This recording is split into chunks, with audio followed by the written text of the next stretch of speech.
good.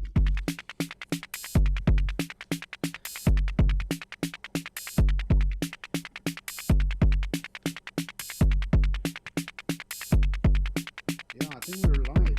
Yeah, I think we're live. I see it. Awesome. Awesome. I can't check the chat, and I'm not going to try and check the chat here.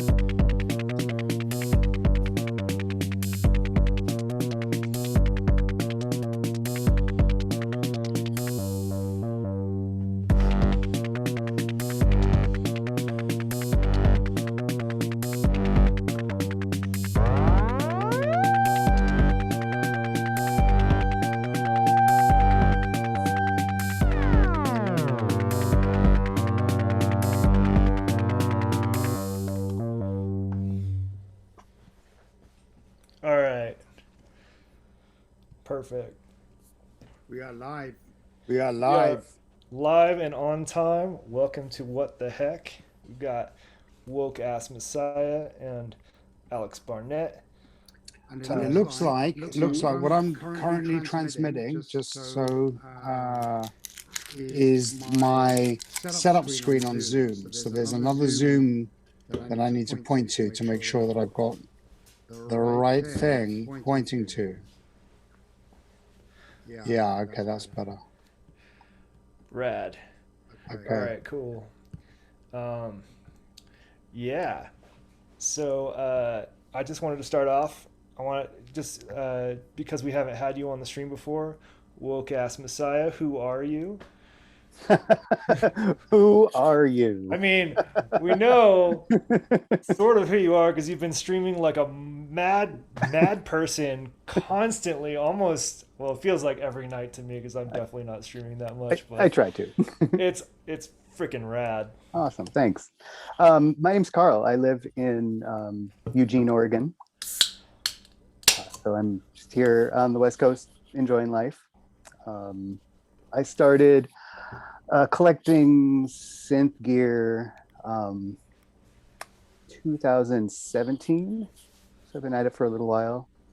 I played my first show in front of live people, which is where I got my name in 2018.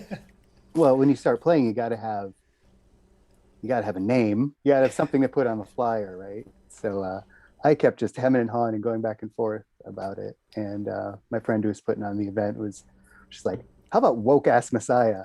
And I was like, oh man, God, that sounds so dumb. And then I thought about it for a while. And then I Googled Woke Ass Messiah and just laughed because Woke Ass Messiah he's a meme. And so that pretty much sold me on it. So I was like, okay, put Woke Ass Messiah on the flyer. Your buddy's the best. I've been wondering about that name too. So you already beat me to that question. So I wanted to do a quick round of just getting to know you questions. So this week is what modules do you have that aren't plugged in right now? I've got a SD and a BD808, so snare and bass drum, just simple modules. And what else? I might have my box. I got a box of them. The most recent one was a Wogglebug. I actually took my Wogglebug out. It's it's like that random, yeah. The weird Wogglebug, the gray panel, not the black panel, the weird Wogglebug. And I really like it. It's actually always been in my rack. It was one of the first modules that I got. And so I kind of felt bad taking it out of my rig, but I took it out to put Performer in, and I don't regret that at all. So, that's cool. And I think I've got, I don't know where that box is. I think there's something else in it too. I just don't remember what it is. And I have to take something else out pretty soon too, because I picked up a DOT I know CK Sample was talking about that last week, Yeah. which was funny because I was watching a stream of his a couple weeks ago, and maybe it was just like a week ago or something, and he was talking about the dot. He's like, "Yeah, I got this dot." He's talking about patterns to somebody, and I was a little, I was probably a little tipsy, and so I went and I Googled it, and I was like, "Oh, that's so sweet," and I bought it because drunk buying modules is the way to go. That's a lot of my gas is probably So directly. you have basically a small Euro rack kit worth of modules in a box somewhere. It's All only right, like, Alex, you're up. it's only like 3 or 4. I want to answer that question. Like now it's got some weird thing instead of whatever. So let me change that because I'm the expert, right? As you can tell, with all this. Question on the Woggle Bug. What do you like the most and miss the most now it's out of your case? I miss the random step and the random smooth, which kind of follows the step. Is random step just like a sample and hold for like a random LFO sort of a thing? Yeah. It's just picking a random step. Okay. Mhm. Yeah. Okay. Nice. And then I want to touch on your vinyl collection behind you at some point. We can do that.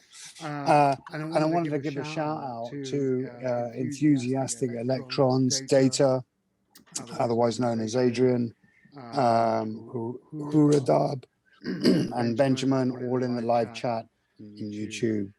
Like, we love you guys. We're doing this together, people. And so, like, if you've got questions or whatever, we'll try and keep an eye on that so we make it a little interactive. Yeah, I've got the chat open, the YouTube chat open I do right too now. Yeah. here. So any questions you have, we'll pass along. Okay, to answer the question, it's embarrassing. The answer is embarrassing. The answer is embarrassing. Like, I've got like really nice stuff that just isn't in the case right now. And to be fair, I think I probably should sell half of them. And the other half I don't want to sell. I'll want to throw back in there. So, and then worse, there's another 2 or 3 arriving just this week, but we can get to that later. All right. So I won't iterate them, but stuff like oh man, like I want to go back in the case, like Mellow Dicers, not in the case right now. That's a cool, fun, like happy accident type sequencer, beautifully built, beautifully made. I feel guilty that I'm not spending time on it now, but that would be in the class of, I'm not selling that. It'll go back in and I will spend time there at some point. And just one that I took out today was Pamela's workout. Like, I know I should be doing more with that, but I'll be honest, I think that's one in the half of, I'll probably sell that. Because there are other things that I do, that it does rather, in modules that I've bought specifically to do well, like in an accessible way, that the utility of Pamela's for me personally is wearing off thin fast. And that's not because it's a bad module, it's just because of my circumstance or situation, decisions or design decisions I've made. So that one also, and then I won't talk about others, but like there's a couple there. Alex, what's your general take on multifunction utility modules like Pamela's or Disdain? Or I mean, like if you're building out for the like initially and wanting to understand some like fundamental concepts in a small HP, I think they're amazing. Like, but for my style particularly, like the way that I am, I really don't enjoy menu diving What I want to do is maybe create a situation where I can like a little bit of menu diving, but then like I got it set up, and then it's just like turn knobs. I know that. And then, and so Pamela's, and there's like several other modules like this. They're just not wired that way. What they do is they provide tremendous bang for their buck, and you have a bunch of stuff to explore and play around with. Does that? Yeah. It's interesting. People kind of fall in a couple different camps when it comes to something like disting, for example. And I solved a lot of my problems with it by just buying several. So I have like five distings. Most of them are the Mark IVs, but I've got a Mark III that I started out with, and I just love them for the compact utility. I mean, I use a handful. I've bought modules to replace the functions of a lot of the algorithms I initially used when I bought them, and so now I'm on to different things. So that's why I like them. Yeah, they're good gateway drugs. Yeah. How about you, Heckseven? Yeah, mine aren't as, I don't have that many but I do have like a glide module, a attenuverter, couple dual VLPGs, and a GUR filter. All of those are built, working. I might even have an ADSR somewhere too. Built, working Cosmo modules that are sitting not in a case because I can't make up my mind what I want to do with that. The new case over sort of behind me, or whether I want to build a single row case, because I can do one more row on top or in the middle of this one. And so I'm sort of just waiting until I get either another module that kicks things off, because it's sort of a big deal to put these in for two reasons. One, I think I need to do some power supply stuff on this one as well, and two, they're wooden rails, so once I commit, I'm committed. It's not as compatible. Like I can't slide the whole 2 millimeters to the right to fit the module that I want to replace the module with. Yeah, you're off-road. Yeah, so off-road. I pretty much have to plan it. I'm also like embarrassed about this, but like the 10 oscillator mega drone that I have right down here is awesome, but I think it might come out and I might put it in its own case, or if I do the single row, it'll be front and center there, because I don't use it a ton because it's effectively one note, right? Like it's not voltage controlled. Even if I put all the same capacitors in there, when I give it different control voltage, every single one of those oscillators is going to go up just slightly different, so it's going to just crazy detune. So instead I use it for more like the CHX note. What is it? But you have a single octave volts per octave in. There is a control voltage in, but it's not really volt it's not really volt per octave. It's not designed to be that, because when Sam was making these, it was for his 1,000 oscillator mega drone, so we needed to use the fewest components possible, which meant. Oh, is that? I didn't realize that. So that's a sub build of that mega drone. It is, yeah. It's a single panel. I didn't know that. Yeah, and it alone gives you that THX note every time you crank the master tune knob. But I think that one might get removed, either to be its own instrument, like just build a little box for it or whatever. But I need to do some power supply investing. I think I want to deviate from the FCUK microbus, not because it's bad.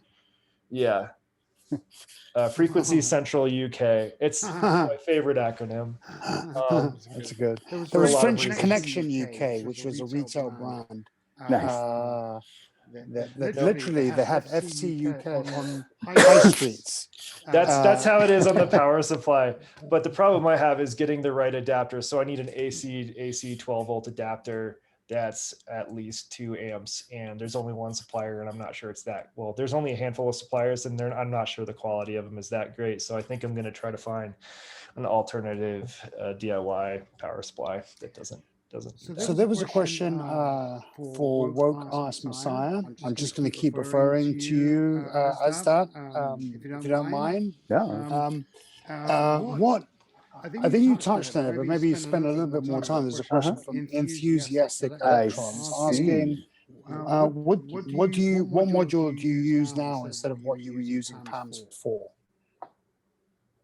Oh, I never used PAMS. No. Sorry. It's two questions you're combining. Yep. One question is for you, Carl. What are you using Disting for? Disting for. Thank you. Yes. Thank you, Heckseven. Disting for the most. There's one that I always have set to CV to MIDI to go into the Mother 32 because the Mother 32 has the weird input. Yeah. It's not the Eurorack standard. I use ping pong delay a whole lot, end of chain type stuff because I dig that. It's a nice way to turn the mono to stereo too. I do a lot of that. I just hooked up this. I just upgraded one Disting to so I could use the switch on it because I hadn't used the switch before, and so that's kind of cool. I guess it does. It's CV or trigger activated, so you can either just trigger it or you can have it, with the CV to control the switching action, and I use the tape delays a lot too. The when I want kind of an untimed delay, kind of a drifty thing, either stereo or mono, depending on what. So yeah, effects mostly. Yeah, but that's a pretty wide range. Effects and MIDI to CV. Yeah, that one is key for me.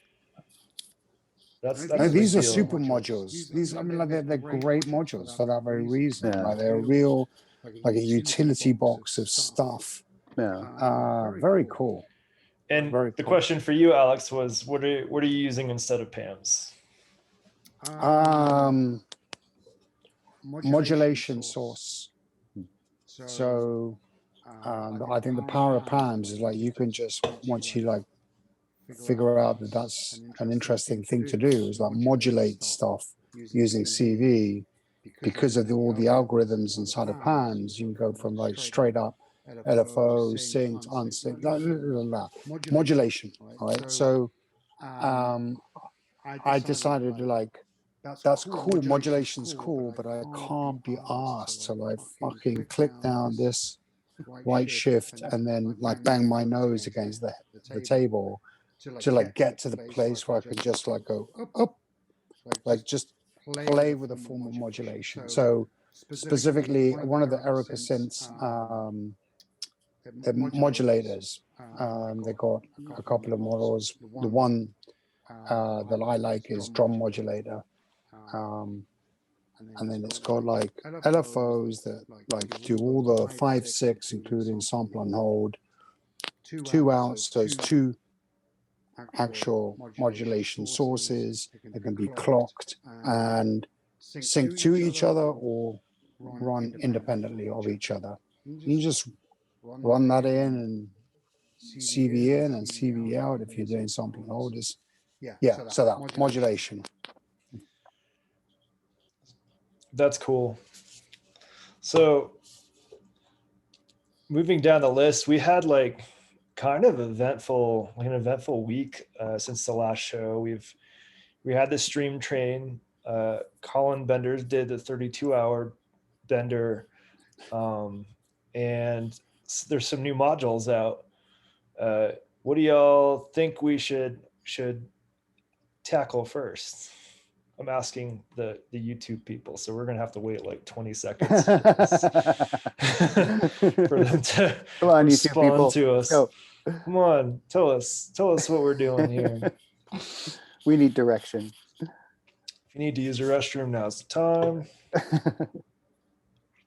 Let's see. see if they're listening and responding. Come Oh, on, I never people. finished my dot story. Oh yeah, let's do the dot story. Okay, so anyway, I bought a dot after seeing Oh, seeing the yes. video, and I promptly forgot about it. A couple days later, I think I was watching another stream from CK Sample. I was like, hey, get that dot.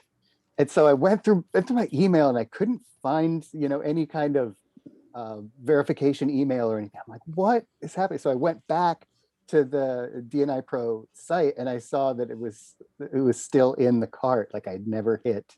So I was pissed at myself. I was like, damn it. And then I bought it. But I was totally I thought you were going to sober. end up with 2 dots for a second there. Was sober as a judge that time, so I don't think that counts as inebriated acquisition. I don't usually like purchase when I'm inebriated, other than Yeah. like more alcohol, but Mhm. I do make most of my stupid purchases at like 1 or 2 a.m. Like It's right just before I as fall bad. asleep, I'm like, yeah, I do want that bike. Like, Yeah, it's seriously just as bad. yeah, it's totally if not worse. same. All right, it sounds like Stream Train's the winner. So the Stream Train was pretty cool. I thought it went Stream Train was dope. extremely smoothly, and there was such a cool range of performances. How do you feel your individual performances went, and like what worked well? I don't want to talk about mistakes, so like unless it's hilarious, let's talk about the good stuff. Go for it. World yeah. Class Messiah. Well, I spent the 2 days before it in that space where I'm like, okay, I actually have a project that I'm working on for somebody else. It's some like technodrome thing. They want me to send them a video. So I've been thinking about that.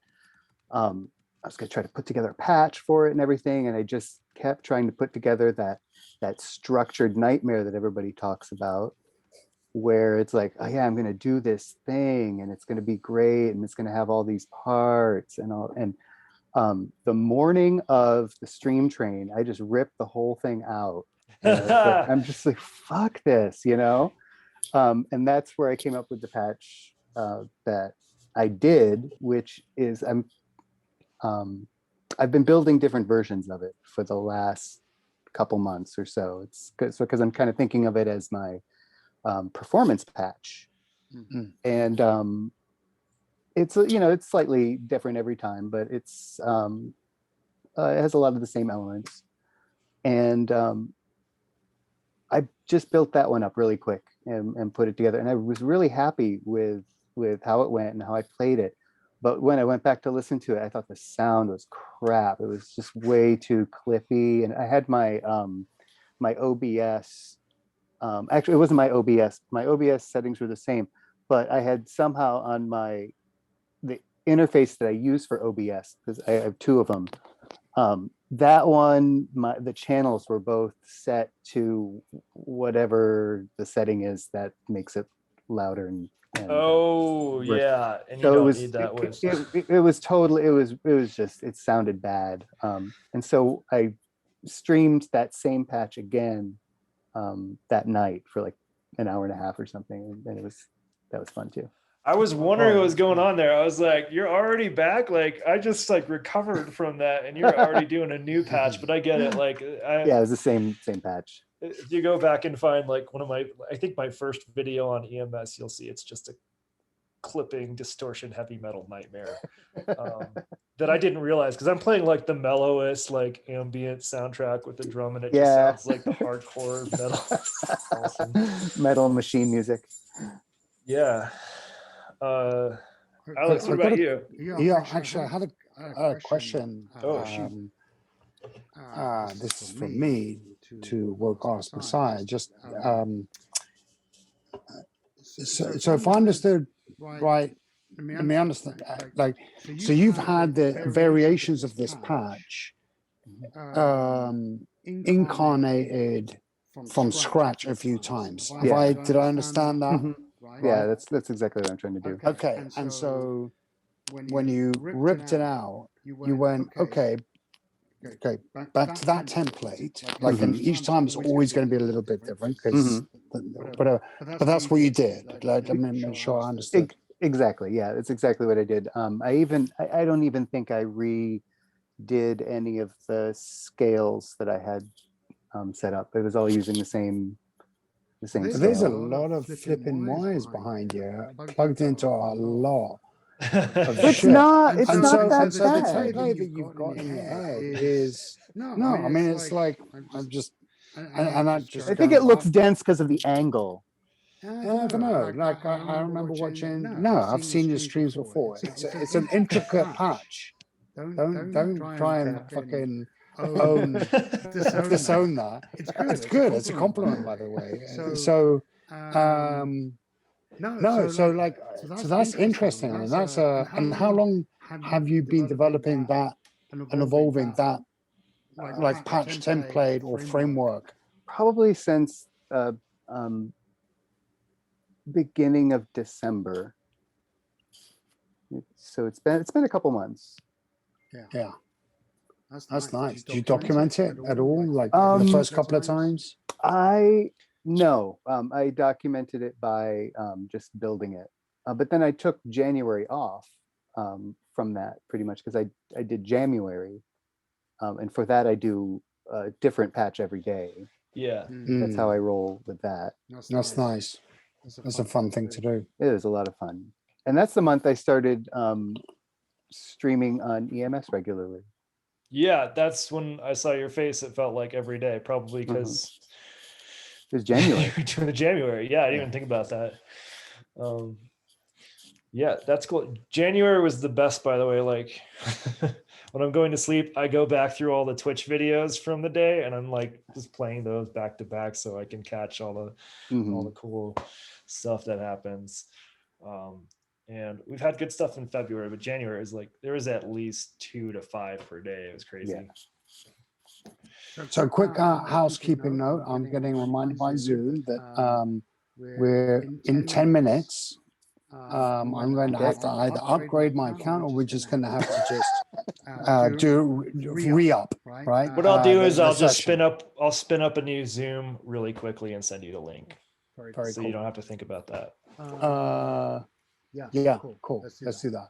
And then the other, what was it, a housekeeping thing? Oh, yes, to say hello to Cauldron of Bats, rather, who's in the chat as well.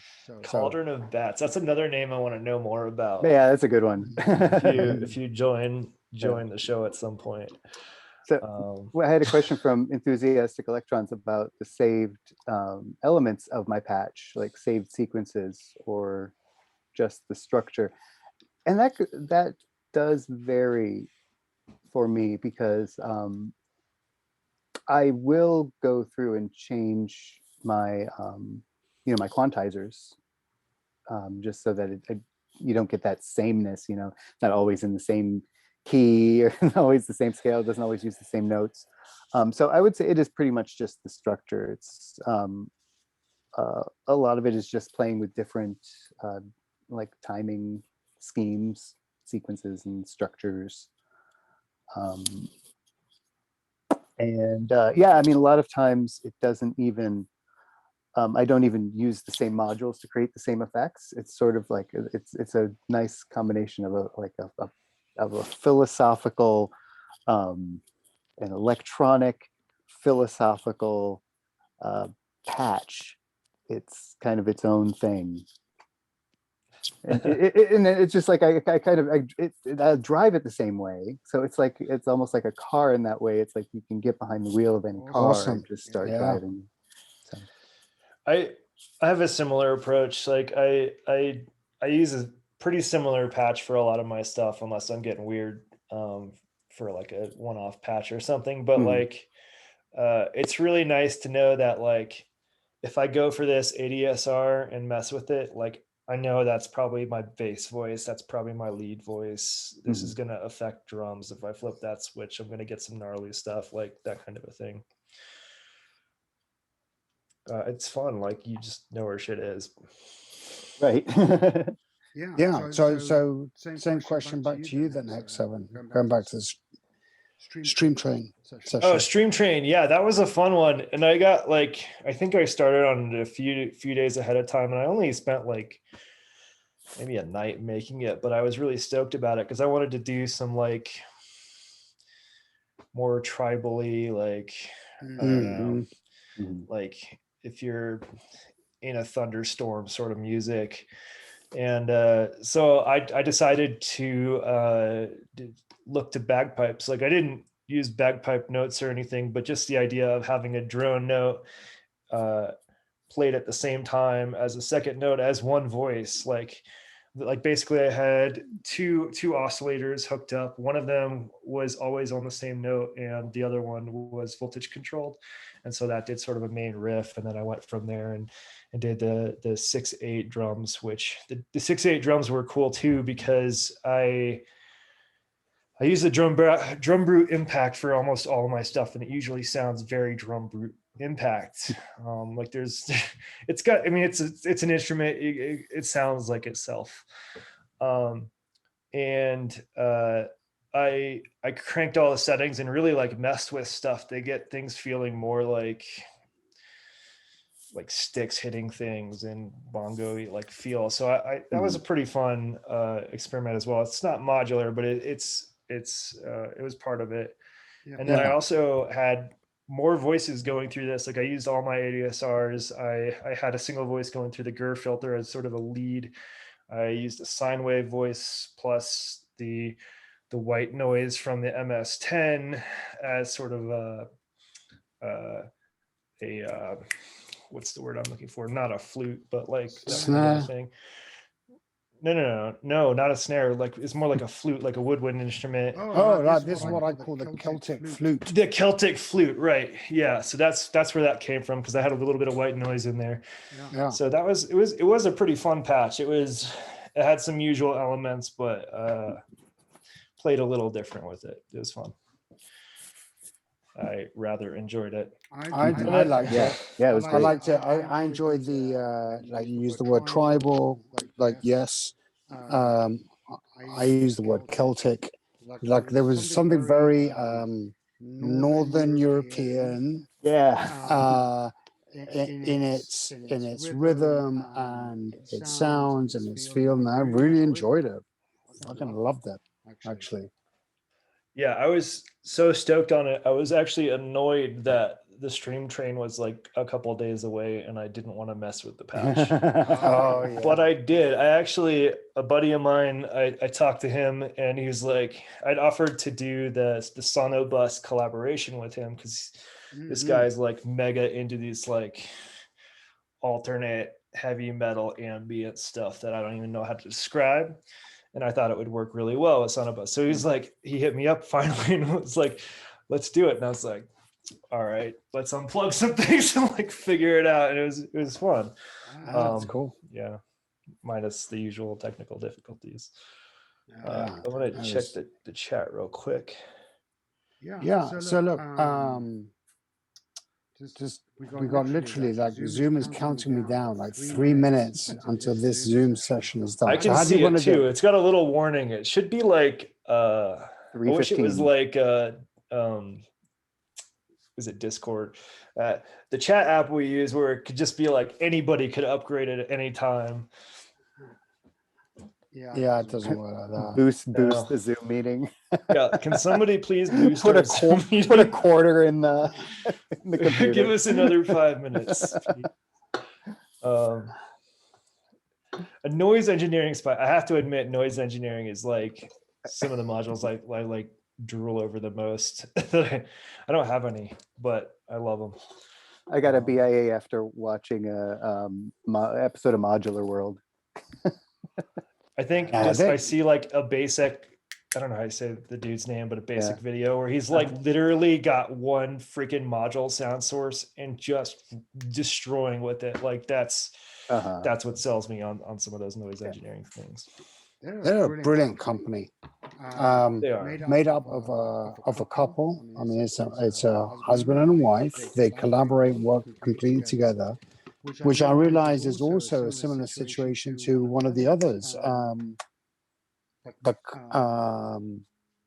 holy shit, it'll come to me later, but it's like one of the other houses, modular houses, is also a husband and wife combo. Anyway, sorry, I'm rambling. Like noise engineering, I just love that shit. Like they've got it down. Like it's. They're love the their company stuff. I daydream of, like, I want to say sponsoring, but like letting me borrow modules to make videos. Yeah, That's the that'd be company. great. Yep. Okay, so All right. we're gonna say here's a natural break.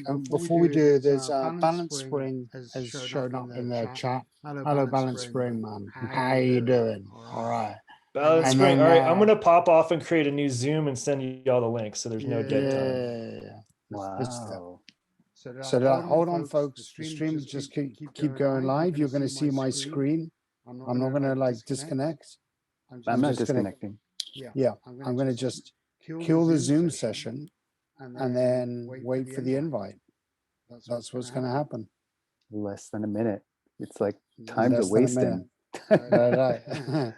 So we'll be right back. Yep.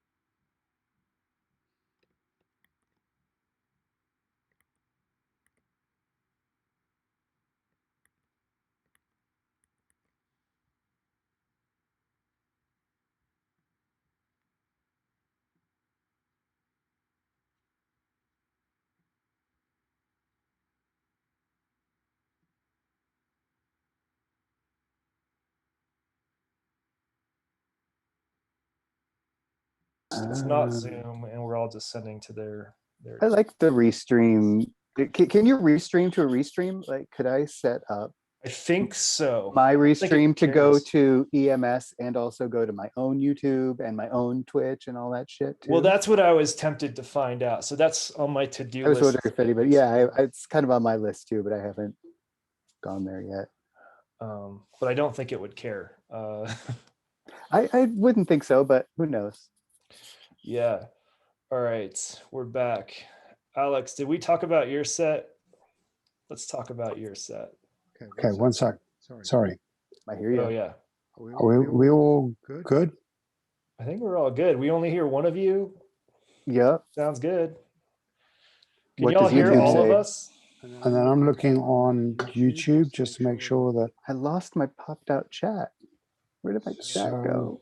Let's see. So I need to change the window. Oh, there we go. In OBS that it's pointing to. Just bear with me 1 second.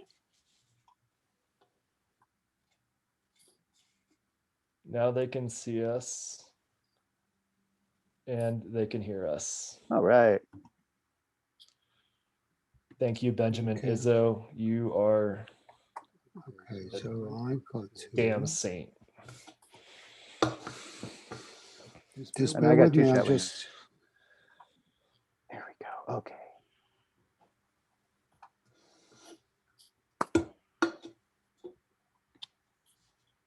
Oh no, can't see you yet.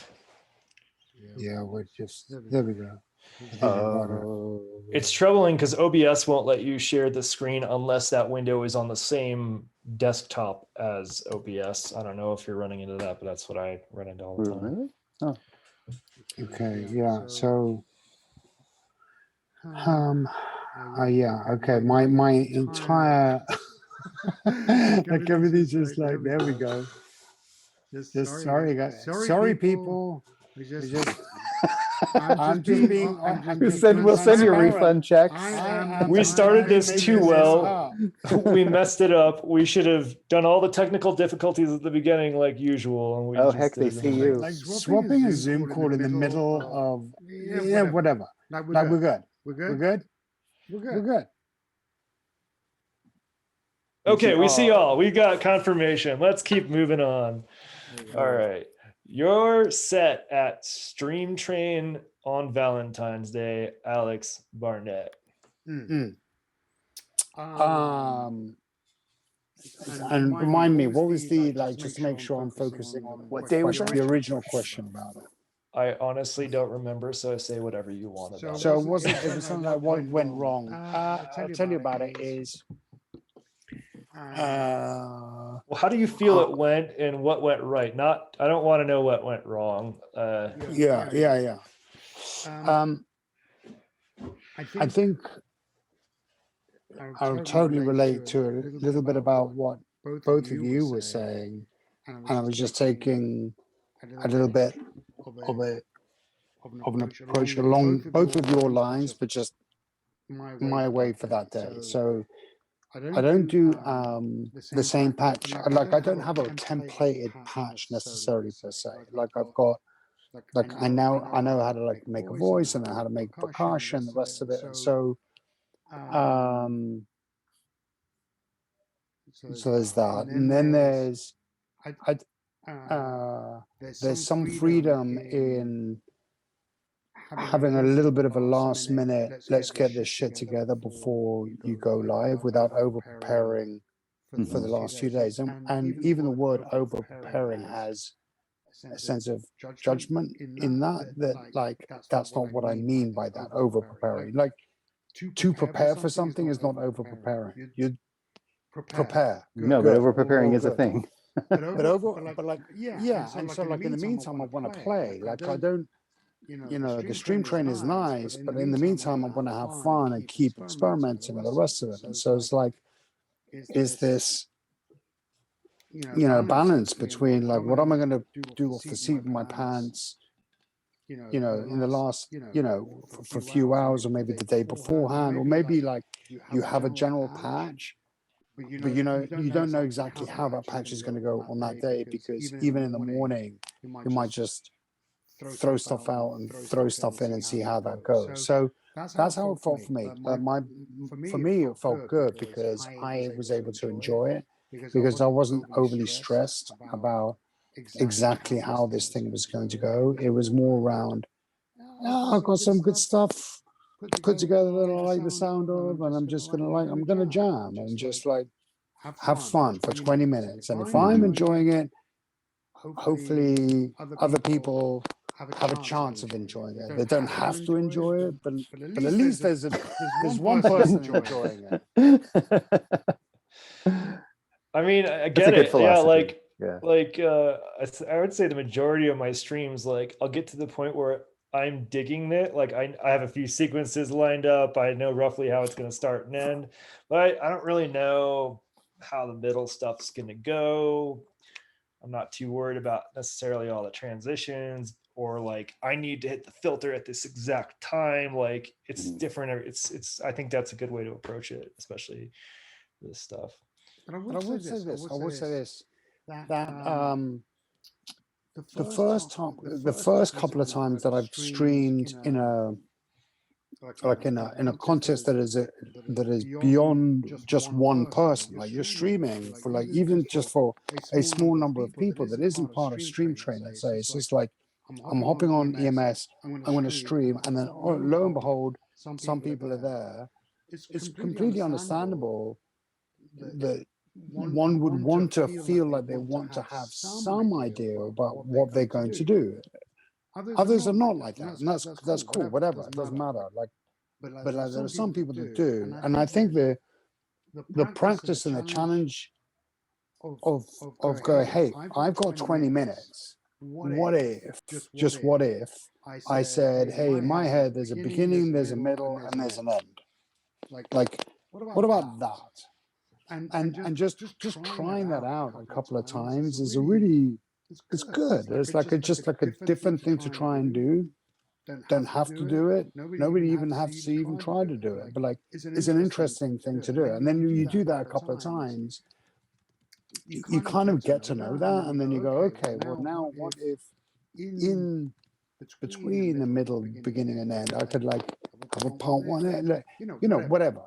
And then having the freedom to do that without overly structured or overly prepared. is just a fun game to try and play with yourself. Yes. So that's how I look like a stream. That's how I feel about a stream train.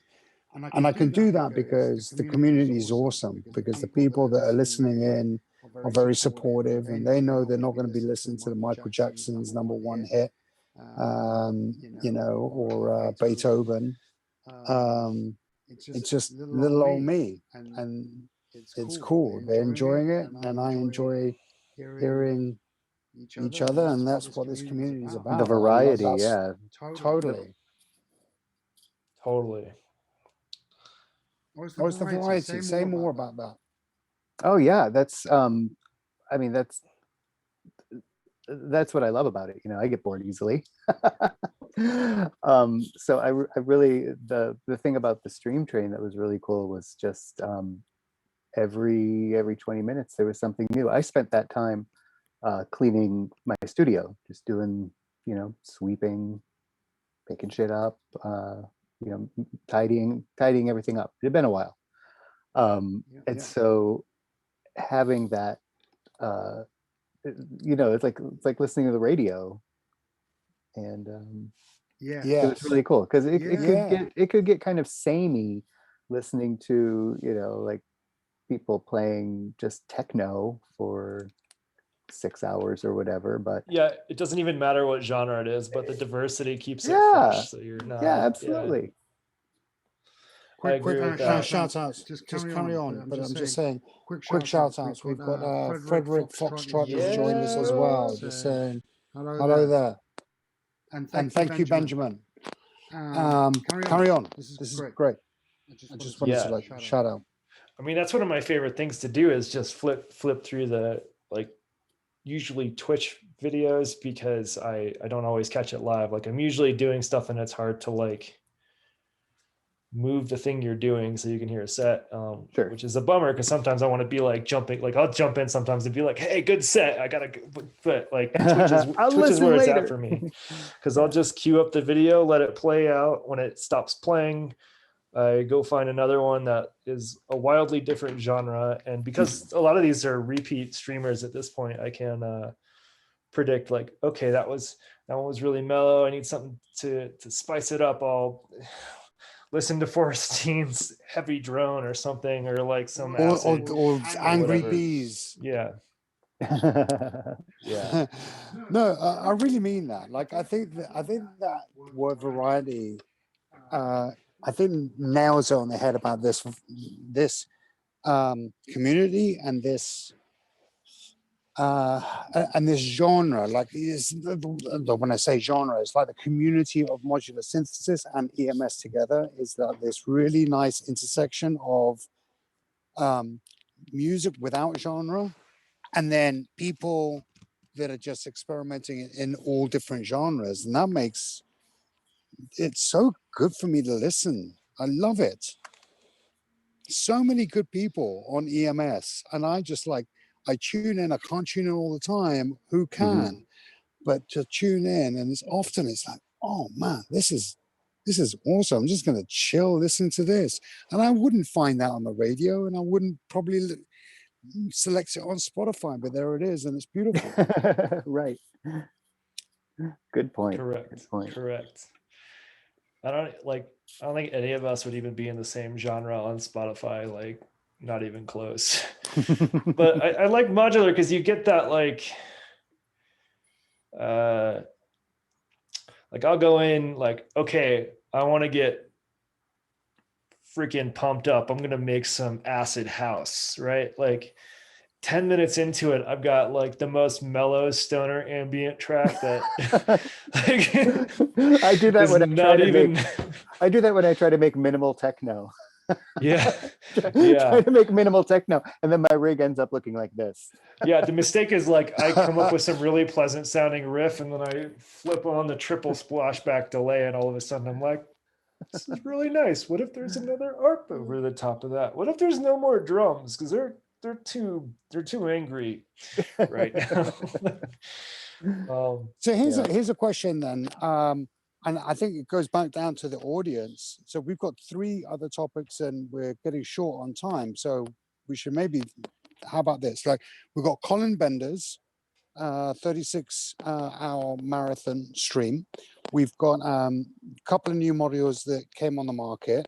We've got Woke Ass Messiah's vinyl collection. So what does the chat room say? Any? Yeah, What do let's they say? get some votes from the chat. I know I want to talk about Colin Benders because I just want to ask you, like, what would you do to prepare a set that's 32 hours long that doesn't have any breaks? Like there's no dead air. Like what do you do? So that's something that's been on my mind. I don't even know where to begin with that, especially considering my sequencer limitations of that.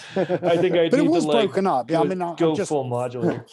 but just to be clear, and I know you know this, but in case you're not familiar, it wasn't just Colin Benders. He had a, Oh he yeah, had yeah. Well, I'd he had pop in and I'd see like yes, that's right. Colin, like I just caught Colin Benders every single time he was on. So I'd like catch Colin Benders like 6 hours later or something.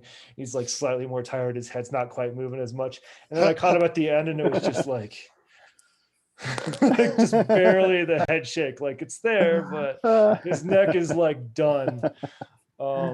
All right, let's talk vinyl. Yeah, since you're here, what's going on with this Well, beautiful vinyl collection that's behind you? Well, you know, I still have the 2 records I put out for the Valentine's Day right there. That's probably know that You one. curated right? the records for the background for Oh, Valentine's hell yeah, Day. I did. Yeah. Yes. That's the My Bloody Valentine record right that's there. Finesse. That one is It's My Bloody Father John Misty's I Love You, Honey Bear. There's another My Bloody Valentine record right there. That one is called Country Love Songs by Robbie Fulks. And that's a Yumi Bitsu record, which doesn't have anything to do with Halloween, but it's like nice kind of early 2000s space rock, which I really like that kind of stuff. Very, very cool. Yeah, post rock, that's what they call it. And how many of these records were one of the first records that you might have acquired? The first record I ever acquired was that's in the collection. Probably embarrassing. Oh, that's in the. I probably still have that record. It could very well be Bon Jovi's "Slippery When Wet." All right. That's not a bad There we one. go. That's probably the first one I bought in a record store. But I, like many other youth of the '80s, sent a penny in to receive 10 vinyl records. And then a series of bills afterwards that my parents had to deal with. What you're talking about. It was the Columbia Records Club. You would send in a penny. So okay. this is how it worked. They would put it in magazines and you send them a penny and you choose 10 records from their list. And then they send you 10 records for free. But then that also enrolls you in a club, which you don't read the fine print when you're 8 years old or whatever. You just want the Little River Band record or the Alan Parsons Project records, which were the ones that I do still own, the Alan Parsons Project records I got from the Columbia Record Club. Yes. And then they would expect you to sign up for a subscription, which would they did not expect you to. That was what happened. You were contractually obliged to pay them money. Yes, exactly. But then, of course, beyond like every other parent who suddenly started receiving bills in the mail. Oh, that's funny. Collection letters and Oh stuff. shit! Trying to do that over like post versus like and then of course they Apple. Like we've heard stories as like a parent of a kid, and your kid is just like bought like well, $1,000 worth of with the app minors, stores. so like how are they going to collect? So anyway, that was how a lot of people around my age started collecting records. Oh wow, that's an interesting model. I haven't heard of that. I genuinely haven't heard of that. But I went through a phase I was probably in the 90s. I was buying a lot of records. I lived in Illinois, Chicago area, and just bought a lot of records. I was really into jazz and kind of alternative indie, post-rock type stuff.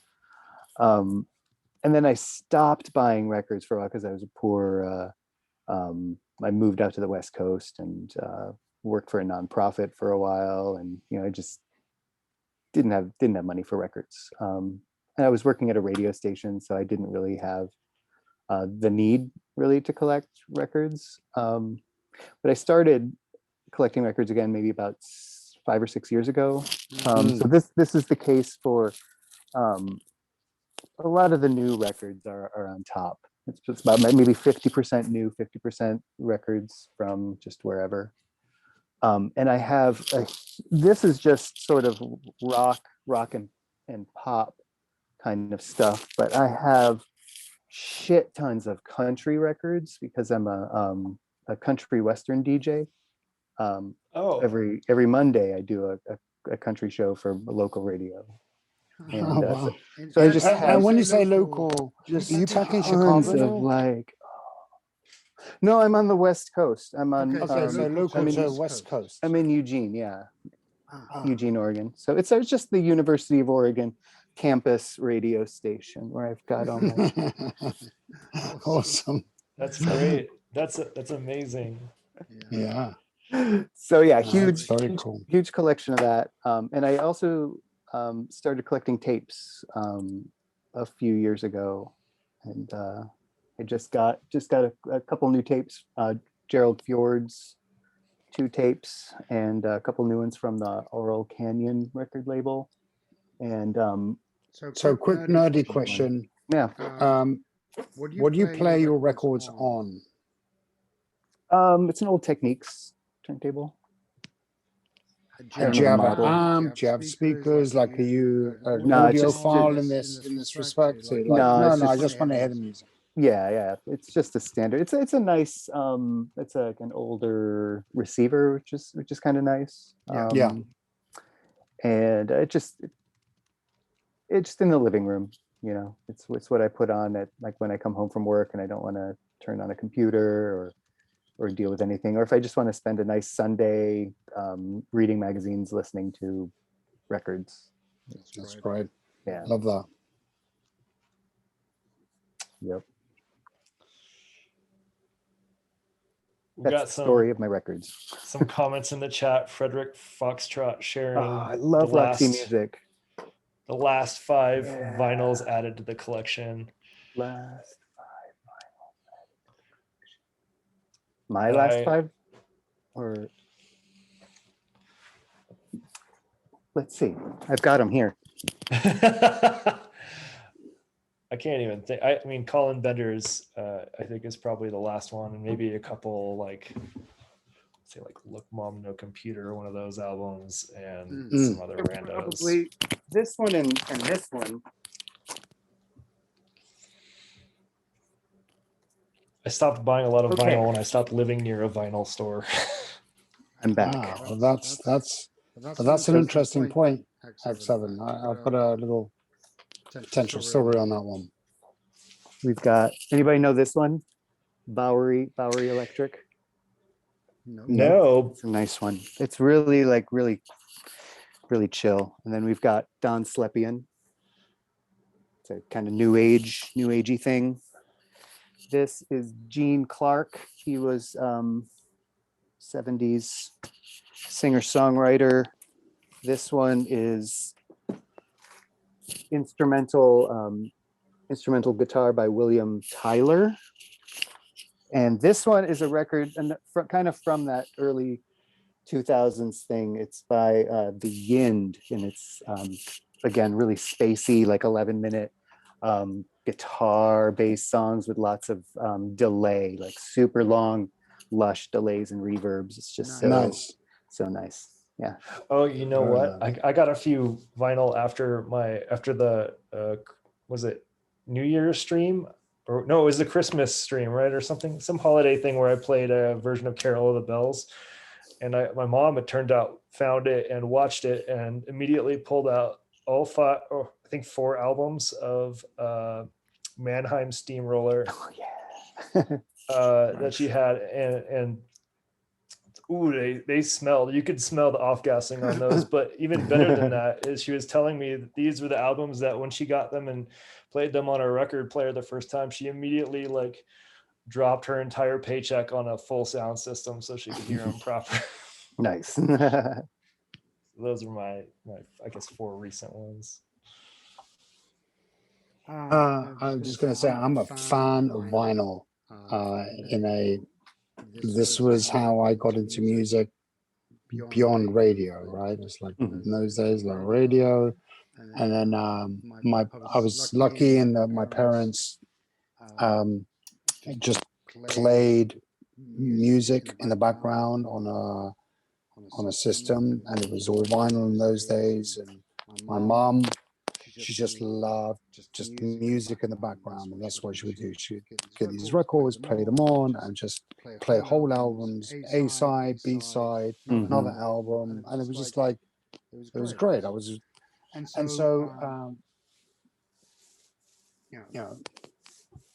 I love listening to sides of records, or considering like albums to be in 2 parts rather than a collection of there's songs. so many of those as well, like the real just crazy classics that Heckseven, I'm looking at you and you're looking a little too young to not to appreciate Pink Floyd, but like when Pink Floyd was like I have a Pink Floyd. I have 3 Pink Floyd albums. What are you talking about? No. Only when 3? they were out, and then when they were playing, and those records were literally on the top of the charts or the record store that I would go Yeah, I'm to. definitely Like, too young for all of like that. yeah. And so it'd be like there'd be like a stack of like in 1, in 2, in 3. You'd be like, oh, what's going on here? And like, oh, take it home, and you just play it. Anyway, fast forward to 3 years ago, I was in Colorado. One of our kids is going to college, and we get to see an old friend, family friend on my wife's side, who bought out a record shop. So this is in Boulder, Colorado. In Boulder. Yes. Which I know is close to where you are. As the bird flies, yeah. As bird flies, you told me it's like a long ass way from your place to Boulder even. But it's a Bart's Records. So Bart's Records have been around for a couple of decades in Boulder. The owner just wanted to sell it. Will, his name is, who had a great relationship with Bart and a lover of like vinyl records and the rest of it. So it's like, hey, you know what? How about maybe sell it to me? So they did a deal. Now he's running Bart's Records, the original Bart's Records, and he hasn't rebranded it. It's still Bart's Records, but he's like, modernized it a little bit. Like you've got hearing space and hearing rooms, and he's a crazy collector of like going on Craigslist and like finding stuff that is just hard to find, and he binds it in, and you go to Boulder. Now he's opening up a second one in Boulder, because now he's finding like there are people coming all the way from the other side of Colorado. It's like, well, let's find one closer to you. And so in the last 3 or 4 years, let's say, I've had the opportunity to like hear from him about this trend about vinyls. Awesome. And to listen to on a great system, like loud, on a high quality system, and he's played that for me. I don't own that quality system. It's like unbelievable. It's unbelievable. It's incredible. Anyway, I'm just kind of like going crazy on vinyl for a moment. I'm just saying, I appreciate your passion on that one. Their world-class design. It sounds amazing. I love it. Yeah, me too. Me too. I'm sketched out by the off gassing, but that didn't bother me until recently. So you watched that But Ben and Gear video? I watched it and it ruined vinyl for me because I loved vinyl before that, like no I did question. not 'Cause watch it's that. it's a really nice design object and it's Yeah. a really nice sound object, and I love both of those things. And when they're Yeah. put together, of course, I'm gonna want that. And I don't associate vinyl with any of the horrible things that I associate with like CDs and MP3s, because going through that whole skipping CDs and that stuff happens with vinyl, but I've never had a record skip. Mine are all in good condition, probably because I haven't driven around in like a Toyota Tercel for like 4 years with the same CD and the CD slot because it won't open. Like I just have a lot of bad memories with CDs. Yeah, I've got a cabinet full of them, but I don't pull them out anymore. No, here's what I will say on the CD, just in defense of CD. Mm-hmm. Hearing Brothers in Arms by Dire Straits, which was one of the very first CD Mm-hmm. releases, did bring like a different level of fidelity and cleanliness to the sound that was different to vinyl, Mm-hmm. but it was friggin' awesome as well. Yeah. I remember the first time I heard CD. It was amazing. Mm-hmm. What a great album, full stop. Mm-hmm. I think I only have a handful of CDs left, and they're either like some of my favorites, like Nine Inch Nails or something like that, and it just should not be a Alessandro surprise. Cortini, man, like that. I don't have any. Crazy. Yeah, and or like stuff And that amazing. whatever the used CD store wouldn't take. So I have an interesting collection there, but let's wrap up with some quick talk about the new modules. Like I'm particularly curious about beads. I know nothing about it. I've only seen like an Instagram photo or something of it. I also know very little about clouds other than I think it's a reverb module, right? So tell me more about this, either of you. So clouds is it's granular synthesis. So it's taking incoming sound and chopping it into pieces and processing it. And so Okay. you can select how big those chunks are, and then how their edges are kind of feathered into everything else. So there's that. And there's a pretty sick reverb too. It's just really lush and nice. And the complaint that a lot of people give about it is that it's there's a lot of artifacts in the sound, or it can be depending on like what the settings are. And I never really got like people that were like super into it or people who were super not into it, because I have two. I have a monsoon version, and I have just a I don't have a mutable. I think mine was an after later clone. And my monsoon is a cal synth. And I actually usually have one in the clouds mode and the other is in like Resonester or just one of the other modes in Parasites, because I have the alternate firmware, which is pretty nice. But I guess this new clouds beads is just I haven't seen any of the videos for it. The only thing I've noticed is that it seems to have gone to a lot of smaller YouTubers for initial testing, and but that was kind of cool. That's cool. Yeah, that's great. I'm a huge fan of mutable instruments, like gigantic. If I had a bigger than 64 HP crammed in the middle of your rack, I would be investing in some serious mutable instruments, and not like the remakes or anything. Like I understand it's open source and you can make your own, but like I want to give Emile, something like that. I want to give them money. Yeah.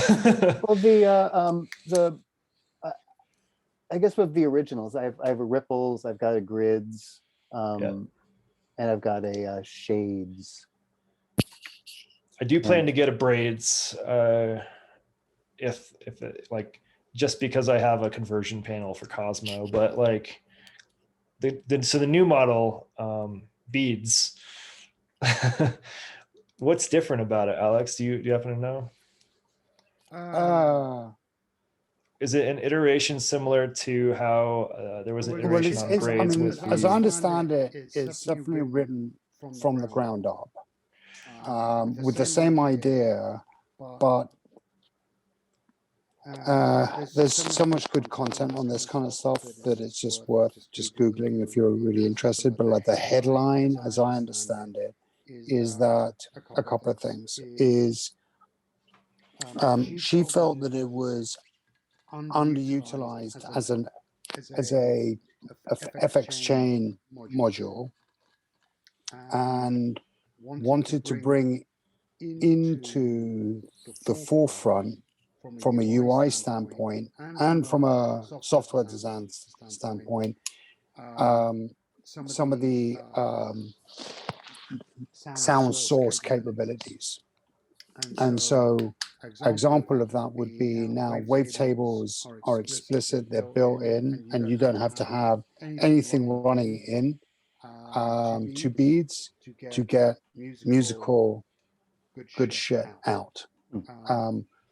And that would be an example of there would be like these hidden features, and it goes a little bit back to what we were talking about with Disting and Pamela's in a very different way. Like obviously, Clouds was never a utility app or module, but you had to kind of like fiddle around quite a lot with shortcuts and this, that, and the other to be able to get to some of the magic. And I think this design seeks to make that magic more external, easily accessible, and more immediately available, with fewer combinations and more control over the things that made Cloud special. That's great. That's awesome. Yeah, I mean, it's a real iteration of an idea. And this is the last one, apparently, that she's doing. That like she's signing off on this. She's done. I thought I read something about that, but Done Yeah, making modules? Yeah, she said, this is it. Like this one, I'm done. The finally point, for real this time. The other thing about fidelity, what you said earlier, there were artifacts, I think, in Clouds that annoyed people, like it sounded a little too lo-fi. And so now there are explicitly 4 settings. One is, I can't remember, but it's like bright and clear. And it's like high fidelity, but the sample time is short. It's like only 4 seconds.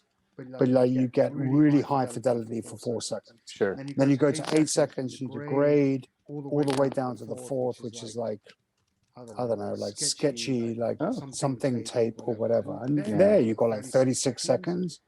But the fidelity breaks down, so then there's a choice. But now, if you want that pristine, clean input to like then play around and shape, it's giving you that. And the other one, the thing about open source, I think, unlike prior versions, this code will not be open sourced. I think that there was feedback from the community that things like parasites and the rest of it, although they took the that's what I upgraded my firmware to, or changed it to. There's something about like, no, we're not doing it this time. And there's a couple of potentially commercial reasons for not this time, but not this time. I've heard. I'm talking out my ass on that one, but just since it was mentioned, it's worth checking out on that one. I wouldn't assume it's going to be open source like others were, is my point. And then the thing about the YouTube point you made also is like, yeah, the reason behind that is that the embargo should have happened late this afternoon, Pacific time. But the news broke somehow, somewhere. And so the YouTubers that were part of the beta testers, actually they were part of beta testers, were given permission to then, embargo's out, anybody can go. So it caught a couple of like the big stars a little bit like on their back foot, because like normally they're kind of ready to go and they take all the YouTube juice. Yeah. And this time around, it's like, well, somebody broke embargo. How about it? And so like, Fascinating. people have got like maybe like 30 subscribers. I saw like got hundreds Yeah. of views this Right. afternoon from checking out their beads, little things. Right. And that's cool. I think that's awesome. by the I way. thought that was think that's great awesome. too. I got 200. I passed 200 followers this weekend on my YouTube. Congratulations. I was like, whoa. That's awesome. Yeah. That's very cool. Yeah, I one of the things that's bothered me about not about mutable instruments or open sourcing products, but is the amount of like if you look on Reverb for clouds, you'll find a few mutable instruments, but you'll find a significant amount of modules made by other manufacturers that are making money off of it and offering and undercutting mutable instruments, which I think is like, yes, you can do that with open source, but should you ethically? I don't think so. But like, it's one thing if like mutable instruments is in one country and shipping to another country is really hard. Okay, yeah, maybe manufacture it over there and offer it at the same price. Like that seems like in the spirit of things. Yeah. Less than a minute on your Zoom left. So All right. Well, I'll look out for another invite so we can at least close out properly. Yeah, I'll exit and create. I just keep everything as is.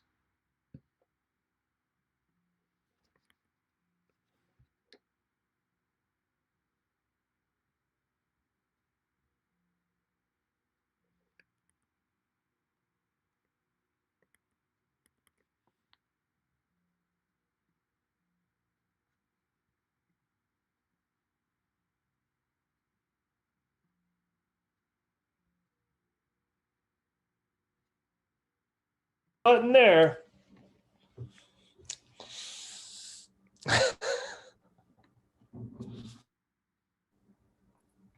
all right. Hey, Okay, why can't? Okay. back. Oh yeah. All right, I think we're probably back on. We good, Alex?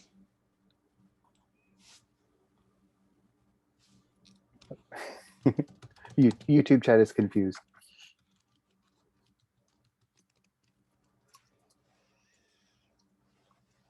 Yeah, I hit the wrong button.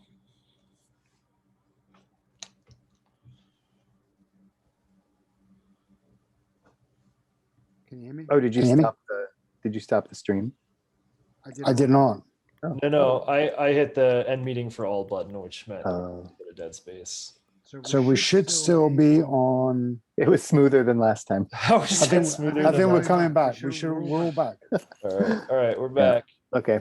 Yeah, so that's sort of I feel like they're entirely justified in not open sourcing this one. I love that they're doing smaller YouTubers to demo it, like, because then you get some interesting stuff. It's not like all of a sudden there's a loop pop video, there's a Redmead's recording video, there's there's the usual modular crew with making effectively a very similar video to other modules that they're demoing, which is good. That's their thing.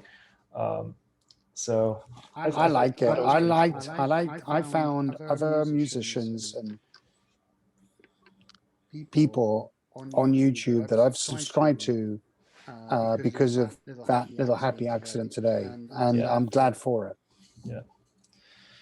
Yeah, it's great. And there's also the Metropolix, but maybe I think that might be worth saving for another stream because you have the Metropolis and you know what the heck you're talking about it.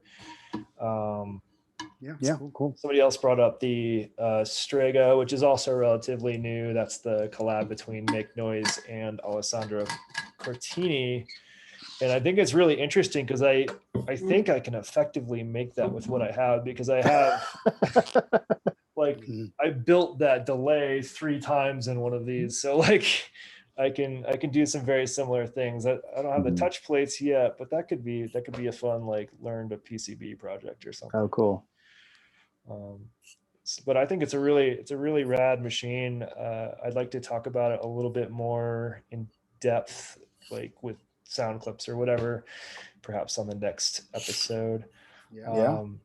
I'm gonna check the agenda. I don't want to go too much longer either.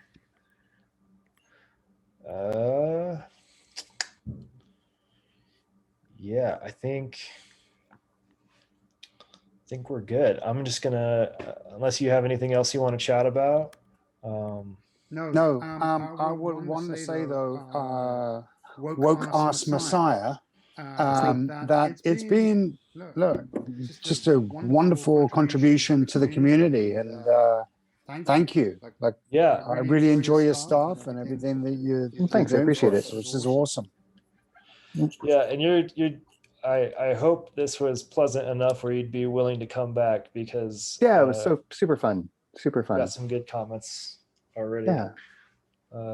Your super pleasing radio voice contrasts our gravel voices over here quite nicely.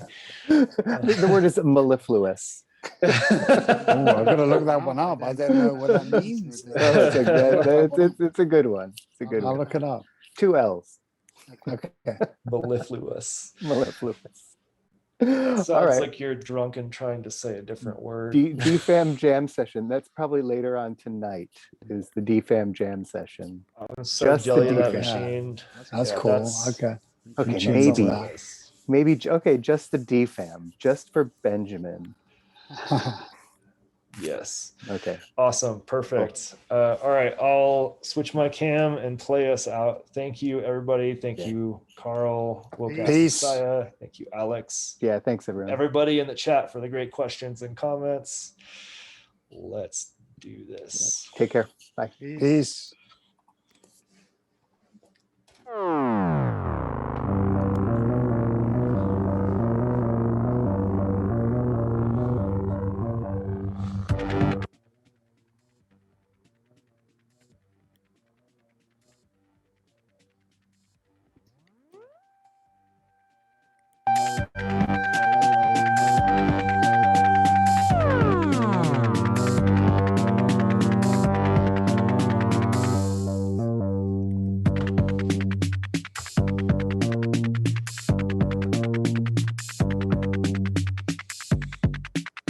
All right. You can cut it off whenever you want, Alex.